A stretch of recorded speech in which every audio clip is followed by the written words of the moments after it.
नमस्कार बच्चों, SVM senior secondary school की ऑनलाइन क्लास में आपका स्वागत है। प्यारे बच्चों, आज सामाजिक विज्ञान कक्षा 7 के अंदर अपने जियोग्राफी का दूसरा लेसन करने जा रहे हैं हमारे पृथ्वी के अंदर। इसके अंदर आज अपने जो हमारी पृथ्वी है इसकी आंतरिक संरचना, यानी हमारी जो पृथ्वी है उसके आंतरिक भाग में क्या क्या है उनके बारे में जानेंगे। तो प्यारे बच्चों, अपने ये जो पृथ्वी है वो क्या है, गोलाकार है। ये हमारी पृथ्वी है और इस पृथ्वी के क्या हैं, 3 भाग हैं। कितने भाग हैं? 3 भाग हैं। 3 भाग हैं। सबसे ऊपरी जो भाग है, ये जो भाग है वो क्या कहलाता है? परपटी। ठीक है, इसको भूपर्पटी भी कहते हैं। पृथ्वी की ऊपरी सतह। ठीक है, इसके बाद में दूसरा जो भाग आता है इसका, ये वाला आंतरिक, ये है, इसको बोलते हैं मेंटल। क्या बोलते हैं? मेंटल। और सबसे बीच का जो भाग है इसको क्या बोलते हैं? करोड बोलते हैं। तो ये पृथ्वी की आंतरिक संरचना के 3 भाग हैं।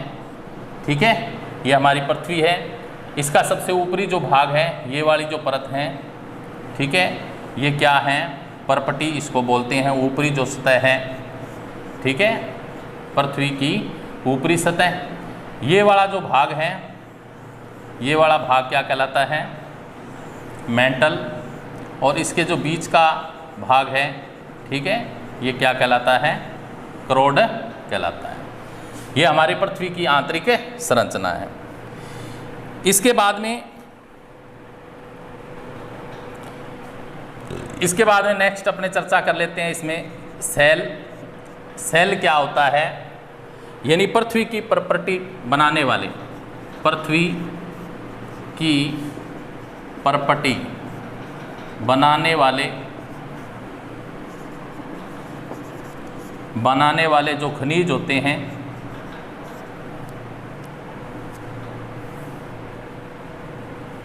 खनिज पदार्थ के किसी भी प्राकृतिक पिंड को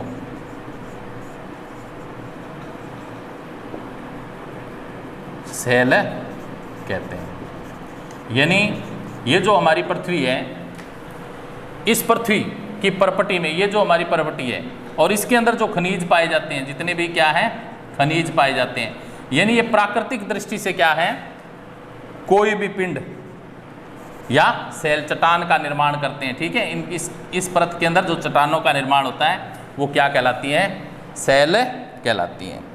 अब अपने बात करते हैं, सेल 3 प्रकार की होती है।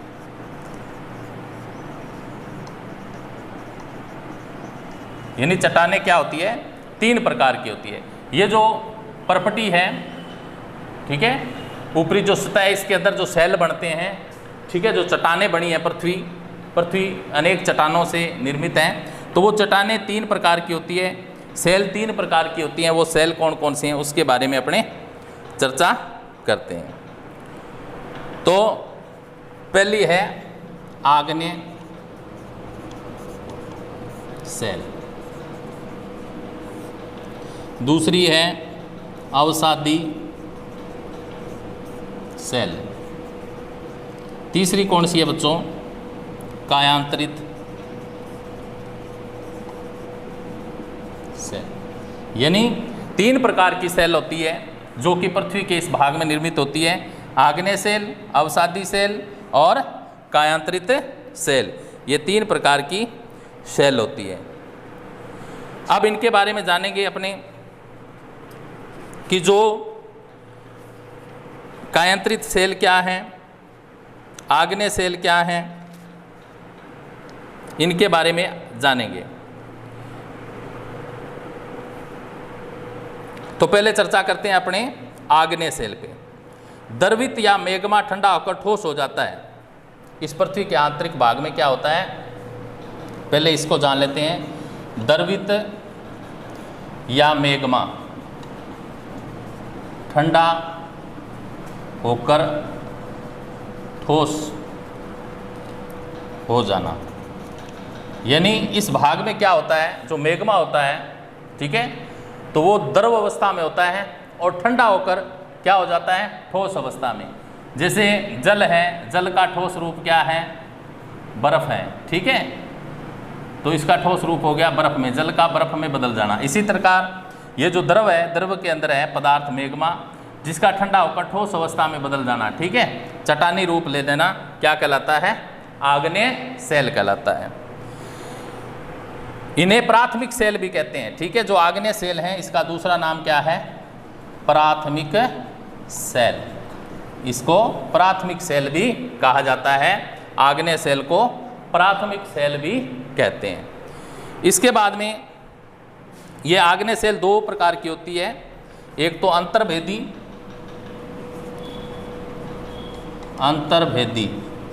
सेल और दूसरी होती है बहिर्वेदी, ठीक है। ये दो प्रकार की सेल होती है।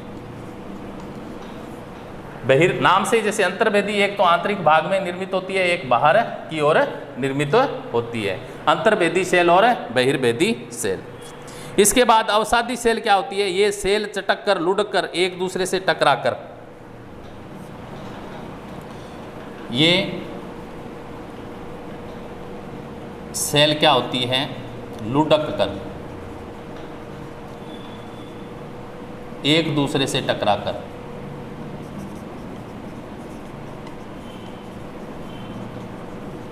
एक दूसरे से टकराकर निर्मित होती है। इन्हें क्या कहते हैं, अवसादी सेल कहते हैं। और एक दूसरे से टकराती है, इसके क्या हो जाते हैं, छोटे छोटे क्या हो जाते हैं, टुकड़े हो जाते हैं, छोटे छोटे कणों के रूप में, ठीक है, छोटे छोटे कण बन जाते हैं, ठीक है। जैसे बालू के रेत के जो कण है, ठीक है, तो वो इस तरह से क्या है, अवसादी सेल, ठीक है। रेगिस्तान के अंदर सबसे ज़्यादा अवसादी सेल निर्मित है, जो रेत के कण हैं छोटे छोटे, वो इसी का उदाहरण है। तो सेल लुढ़क कर, चटक कर, एक दूसरे से टकराकर छोटे छोटे कणों के रूप में विभाजित हो जाती है, ठीक है, उसको क्या बोलते हैं, अवसादी सेल बोलते हैं। इसके बाद कायांतरित आग्नेय एवं अवसादी सेल उच्च ताप एवं दाब के कारण कायांतरित सेलों में परिवर्तित हो जाती है। ये दोनों सेल भी, ठीक है, आग्नेय और ये आग्नेय और कायांतरित, ये दोनों सेल क्या होती है, उच्च तापमान के कारण, ठीक है, पिघलकर, उच्च तापमान के कारण पिघलकर क्या है, ये नए रूप में परिवर्तित हो जाती है, नए रूप में बदल जाती है, जिसके कारण क्या है, चिकनी मिट्टी, स्लेट एवं चूना पत्थर, जो पृथ्वी के अंदर चिकनी मिट्टी है, चूना पत्थर है, ठीक है, तो ये क्या है, अपना जो संगमरमर के अंदर, संगमरमर के अंदर क्या है, परिवर्तित हो जाती हैं, जिन्हें क्या कहते हैं, कायांतरित सेल कहते हैं। तो प्यारे बच्चों, आज अपने पृथ्वी की आंतरिक संरचना के विभिन्न पहलू पढ़े, उसमें अपने प्रॉपर्टी को जाना, ठीक है, मेंटल को समझा, करोड, ठीक है, और इसके बाद में जो पृथ्वी की सेल है 3 प्रकार की, ठीक है, आग्नेय सेल और अवसादी कायांतरित सेल, इनके बारे में पढ़ा। इसके बाद में नेक्स्ट अपने कल करेंगे। थैंक्स।